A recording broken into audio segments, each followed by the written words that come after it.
नया एक sting operation सामने आया जिसमें नवाब मलिक सीधे तौर पर निर्लज्जता के साथ ये कह रहा है कि हम इस आदमी को इस बुरी तरह से फंसा देंगे टीआरपी घोटाले में कि ये परेशान होकर पागल हो जाएगा और आत्महत्या भी कर लेगा। इन सब ने मिलकर अर्नब गोस्वामी को निशाना बनाने का एक पूरा का पूरा प्लान तैयार किया और उस प्लान में बड़ी बेशर्मी के साथ में कहना पड़ रहा है कि इंडिया टुडे ग्रुप इसमें शामिल हुआ है। उसी कपिल सिब्बल ने 10 लाख की फीस लेते हुए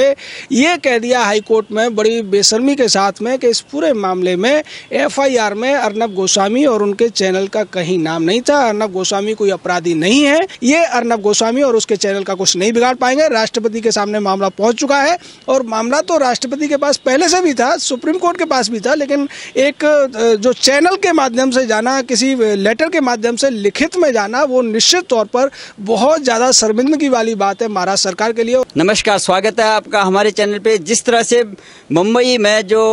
सुशांत सिंह राजपूत मर्डर मिस्ट्री में जो बवाल मचा हुआ है वो शांत होने का नाम नहीं ले रहा है। जिस तरह से अर्नब गोस्वामी ने इस मामले को उठाने का जो है पूरे दमखम के साथ इस मामले को उठाया, तो तमाम जो वहाँ के राजनेता हैं, तमाम जो माफिया हैं, ड्रग्स माफिया हैं, तमाम जो उनकी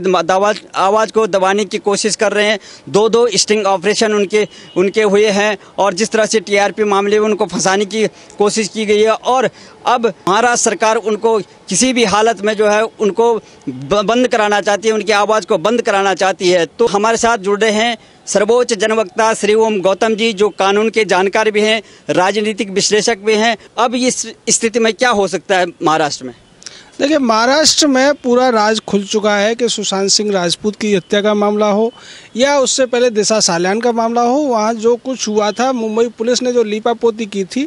वो कुछ लोगों को बचाने के लिए हो रहा था और इसको लेकर नीतीश राणे ने स्पष्ट तौर पर ये कहा था कि इसमें बेबी पेंगुइन उसको बचाने की कोशिश की जा रही है और उसी कोशिश में ये लोग लगे हुए थे और एक हद तक ये कामयाब भी हो गए थे। लेकिन बीच में अर्नब गोस्वामी और उनका चैनल रिपब्लिक टीवी आ गया, कंगना रनौत आ गई और उसके बाद पूरे देश ने इस पूरे मामले पर जिस तरीके से एकजुटता दिखाई, उसके बाद ये तय हो गया था कि ये मामला इतनी आसानी से दबेगा नहीं। उसके बाद में सुशांत सिंह राजपूत के पिता ने केस कराया। ये मामला तो पहले खुल ही चुका है, सीबीआई जांच भी शुरू हो गई थी। बाद में इन लोगों को लगा कि इस पूरे मामले के पीछे अगर किसी व्यक्ति ने सबसे बड़ी भूमिका निभाई है, जिसकी वजह से आज महाराष्ट्र सरकार की किरकिरी हो रही है, जिसकी वजह से शरद पवार की एनसीपी की किरकिरी हो रही है, जिसकी वजह से एक बार फिर से सोनिया गांधी को जलील होना पड़ रहा है, वो व्यक्ति है अर्नब गोस्वामी। इसलिए इन सब ने मिलकर अर्नब गोस्वामी को निशाना बनाने का एक पूरा का पूरा प्लान तैयार किया और उस प्लान में बड़ी बेशर्मी के साथ में कहना पड़ रहा है कि इंडिया टुडे ग्रुप इसमें शामिल हुआ, क्योंकि इंडिया टुडे ग्रुप को सबसे ज़्यादा नुकसान किसी ने पहुंचाया था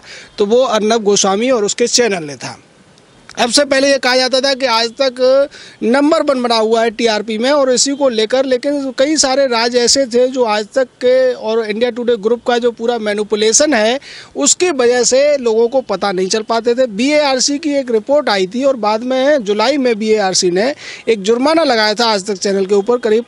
5 लाख रुपए का। उसमें उस जुर्माने को सभी चैनलों ने छुपा लिया, किसी ने उस राज को नहीं खोला, इंडिया टुडे ग्रुप ने भी छुपा लिया और उसी मुद्दे को लेकर जब एक एफआईआर की गई तो उस एफआईआर को बहाना बनाकर परमवीर सिंह ने जिस तरीके से निर्लज्जता के साथ झूठ बोलते हुए, झूठी खबर बनाते हुए ये कहने की कोशिश की कि ये जो टीआरपी घोटाला है जिसका क्वांटम 40,000 करोड़ रुपए का है, उसके पीछे अगर कोई दोषी है, कोई मास्टरमाइंड है तो वो अर्नब गोस्वामी और उसका चैनल इस पूरे मामले का दोषी है, जिसकी वजह से अर्नब गोस्वामी के चैनल को टीआरपी में नंबर 1 का जो खिताब है वो मिला है। निश्चित तौर पर ये बड़ा झूठ था और अर्नब गोस्वामी के चैनल ने जब इसकी पड़ताल की और मुंबई पुलिस के ही कुछ लोगों ने जब इसको एफआईआर उपलब्ध करा दी तो उससे परमवीर सिंह और ज़्यादा बौखला गया। उसने अपने लोगों को लगा दिया और उसके बाद में जिस तरीके से अर्नब गोस्वामी के चैनल के बड़े बड़े अधिकारियों, सीईओ, सीएफओ को बुलाया गया, इसको लेकर अर्नब गोस्वामी ने एंटीसिपेटरी एक केस डाल दिया सुप्रीम कोर्ट में कि हमें गिरफ्तारी से एक तरीके से बचाया जाए, संरक्षण दिया जाए। बाद में इसमें सुप्रीम कोर्ट में सुनवाई भी हुई और सुप्रीम कोर्ट ने ये कहा कि हमें हाई कोर्ट पर विश्वास है, आप इस मामले को लेकर हाई कोर्ट को जाइए, हाई कोर्ट इस मामले में सही निर्णय देगा। अगर हाई कोर्ट नहीं सुनता है तब हमारे पास आइए। और उसके बाद जब अर्नब गोस्वामी हाई कोर्ट पहुंचे, उनकी तरफ से हरीश साल्वे वकालत कर रहे थे और दूसरी तरफ महाराष्ट्र सरकार की तरफ से कपिल सिब्बल को वकालत की जिम्मेदारी दी गई। ये वही कपिल सिब्बल है जो देश के कानून मंत्री रह चुके हैं। उसके अलावा कपिल सिब्बल बड़े मंत्री रह चुके हैं और ये वही कपिल सिब्बल हैं जिन्होंने जीरो लॉस थ्योरी दी थी कोयला घोटाले में, 2G घोटाले में। इन्होंने कहा था कि कोई घोटाला हुआ ही नहीं है। उसी कपिल सिब्बल ने 10 लाख की फीस लेते हुए ये कह दिया हाई कोर्ट में बड़ी बेशर्मी के साथ में कि इस पूरे मामले में FIR में अर्नब गोस्वामी और उनके चैनल का कहीं नाम नहीं था। अर्नब गोस्वामी कोई अपराधी नहीं है, उन्हें सिर्फ पूछताछ के लिए बुलाया जा सकता है और कोई मामला नहीं बनता है। लेकिन उसके बावजूद परमबीर सिंह ने माफ़ी नहीं मांगी। उसके बावजूद आज तक और इंडिया टुडे ग्रुप के खिलाफ कोई कार्रवाई करती हुई मुंबई पुलिस नहीं दिखी। लेकिन बावजूद इसके अर्नब गोस्वामी के चैनल के तमाम पत्रकारों को हिरासत में रखा गया, डिटेन किया गया, उन्हें 8-8, 10-10 घंटे पूछताछ के बहाने बिठाए रखा गया। और बाद में जो नया एक स्टिंग ऑपरेशन सामने आया जिसमें नवाब मलिक सीधे तौर पर निर्लज्जता के साथ ये कह रहा है कि हम इस आदमी को इस बुरी तरह से फंसा देंगे TRP घोटाले में कि ये परेशान होकर पागल हो जाएगा और आत्महत्या भी कर लेगा। अब इस जो नया बात सामने निकल कर आई है उससे पूरी साजिश का पर्दाफाश हो गया है कि किस तरीके से अर्नब गोस्वामी को फंसाने के लिए, जैसा कि उन्होंने सुशांत सिंह राजपूत के मामले में आत्महत्या का शुरुआत के पहले दिन से ये कह दिया था कि आत्महत्या है, उसी तरीके से अब उनके मुंह से वो बात निकल गई है कि वो भी आत्महत्या नहीं थी। किसी न किसी वजह से सुशांत सिंह राजपूत की मौत को आत्महत्या का रूप दिया गया और उसी तरीके से अर्नब गोस्वामी को निशाना बनाने के लिए ये लोग साजिश कर रहे हैं, जिसका खुलासा नवाब मलिक की बात में हुआ। और नवाब मलिक कोई छोटा मोटा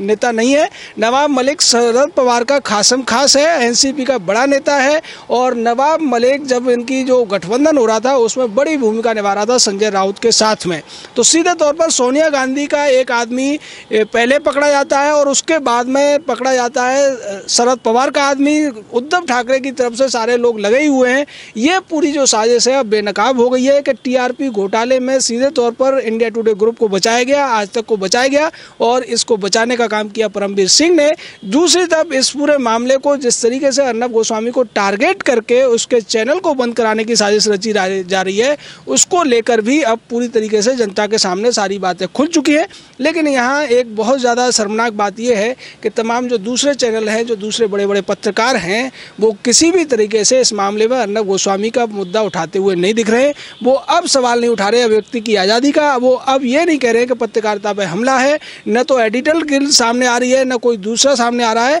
अकेला अर्नब गोस्वामी और उसका चैनल लड़ता हुआ दिखाई दे रहा है। अर्नब गोस्वामी ने एक शिकायत पत्र राष्ट्रपति को भेजा है, तो अब क्या इस मामले में क्या हो सकता है? महाराष्ट्र सरकार सब फेल होगी, अब राष्ट्रपति शासन लगना चाहिए, लेकिन अब शिकायत पत्र अगर अर्नब गोस्वामी की तरफ से राष्ट्रपति को जाता है तो आप कानून की तरफ से किस तरह से देखते हैं? देखिए, शिकायत पत्र राष्ट्रपति सीधे कहीं भी हस्तक्षेप नहीं करते हैं, वो केंद्र सरकार के माध्यम से होता है। लेकिन ये बड़ी बात है कि जिस विस्तार के साथ में अर्नब गोस्वामी ने पहली बार ये हुआ है भारत के इतिहास में कि किसी राज्य सरकार के खिलाफ, 3 पार्टियों के खिलाफ में एक साधारण नागरिक को राष्ट्रपति से गुहार लगानी पड़ रही है, क्योंकि उसके साथ अन्याय हो रहा है, उसके खिलाफ साजिश हो रही है और जिस तरीके से निशाना बनाया जा रहा है वो बेहद ही अपमानजनक है। और इस सब को लेकर जिस तरीके से उन्होंने विस्तारपूर्वक बताया कि किस तरीके से मैंने पालघर के मामले की मुद्दा उठाया था या दिशा साल्यान सुशांत सिंह राजपूत का मुद्दा उठाया था, कोरोना वायरस से जिस तरीके से महाराष्ट्र में तमाम मौतें हुई, बीमारी फैली, उस पर भी सवाल उठाए थे। और उसी से चिढ़कर महाराष्ट्र की उद्धव ठाकरे की सरकार ने, शरद पवार, सोनिया गांधी ने मेरे को निशाना बनाया और मेरे खिलाफ जिस तरीके से पुलिस को एक हथियार के तौर पर इस्तेमाल किया जा रहा है वो कहीं से भी स्वीकार्य नहीं है। लेकिन इस मामले में एक बड़ी बात और है कि भारतीय जनता पार्टी यहाँ पर अर्नब गोस्वामी का जो प्रत्यक्ष तौर पर साथ नहीं दे रही, लेकिन जब जब उनके खिलाफ कोई अत्याचार की या अनाचार की बात होती है तो भारतीय जनता पार्टी भी राज्यपाल के पास पहुंचती है। आज भी भारतीय जनता पार्टी की तरफ से राज्यपाल से गुहार की गई है कि नवाब मलिक ने जो बयान दिया है, उसका जो स्टिंग हुआ है, उसके बाद उसको उसके पद से बर्खास्त किए जाने की जरूरत है। निश्चित तौर पर इसमें राज्यपाल अपनी रिपोर्ट दे सकते हैं या फिर निर्देश दे सकते हैं नवाब मलिक को कि वो इस पर स्पष्टीकरण दे या इस्तीफा दे। दूसरी तरफ राष्ट्रपति का जहां तक सवाल है, राष्ट्रपति इस मामले को केंद्र सरकार के पास भेज सकते हैं और केंद्र सरकार इस पूरे मामले पर CBI जांच या कोई दूसरा इसी तरीके की कार्रवाई इनिशिएट कर सकती है, ये कानूनन है। लेकिन जहां तक राष्ट्रपति शासन का सवाल है तो वो इस मुद्दे पर राष्ट्रपति शासन आ जाएगा ये पक्का नहीं है। लेकिन जिस तरीके के हालात महाराष्ट्र में बन रहे हैं, जिस तरीके से कहा जाता था कि फांसीवाद नाजीवाद होता है, अब ये जो सेनावाद चल रहा है, ये सेनावाद उस फांसीवाद नाजीवाद या फिर इंदिरा के इमरजेंसी बात से भी खतरनाक है, क्योंकि यहाँ जिस निर्लज्जता के साथ में एक सरकार है, उसके 3 घटक दल हैं और वो खुलेआम चुनौती दे रहे हैं, वो खुलेआम कानून को चुनौती दे रहे हैं, खुलेआम संविधान को चुनौती दे रहे हैं। इतनी ज़्यादा बेहतरीन तरीके से इसको एक आदमी लड़ रहा है, उसके बावजूद वो उसको हर मौके पर दबाना चाहते हैं, उसको हैरेस करना चाहते हैं, परेशान करना चाहते हैं और खुलेआम ये कहते हुए नजर आ रहे हैं कि हम इसको छोड़ेंगे नहीं, इसको सबक सिखाएंगे। आज जब स्टिंग सामने आया, उसके बाद में माजिद मेमन जो एनसीपी का नेता है, एक सुप्रीम कोर्ट का वकील भी है, राज्यसभा सदस्य भी रहा है, वो भी जब खुलेआम ये कह देता है कि अगर कोई पत्रकार इस तरीके की हरकतें करेगा तो परिणाम भुगतने के लिए उसे तैयार रहना पड़ेगा।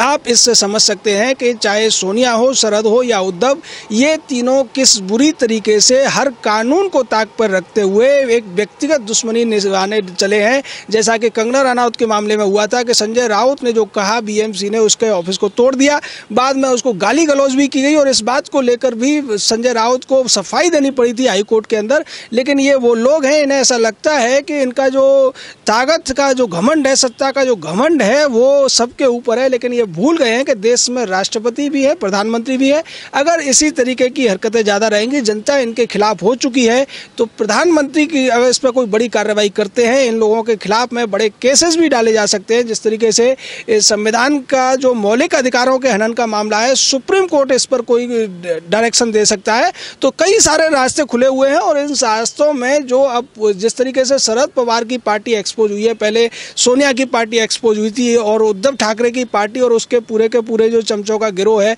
वो तो पहले ही एक्सपोज हो चुका है। जनता सब कुछ देख रही है। इसमें वो सारे चैनल भी एक्सपोज हो गए हैं जो कहीं ना कहीं गाए बजाए अर्नब गोस्वामी के चैनल को बंद कराने की साजिश में या तो शामिल हैं या फिर उसका मनौती मनाते हुए दिख रहे हैं। निश्चित तौर पर जीत सच की होगी और सच यही है कि अर्नब गोस्वामी को निशाना बनाया जा रहा है, उनके ऊपर आरोप लगाकर उनको चैनल को बंद करने की साजिश रची जा रही है। लेकिन चूंकि जनता का समर्थन अर्नब के साथ है, अर्नब की जो टीआरपी पहले थी अब उससे भी ज्यादा हो गई है, जनता खुलकर उसके साथ में आ गई है। तो ये चाहे उद्धव ठाकरे, शरद और सोनिया तीनों मिल जाएं या कुछ भी कर लें, ये अर्नब गोस्वामी और उसके चैनल का कुछ नहीं बिगाड़ पाएंगे। राष्ट्रपति के सामने मामला पहुंच चुका है और मामला तो राष्ट्रपति के पास पहले से भी था, सुप्रीम कोर्ट के पास भी था, लेकिन एक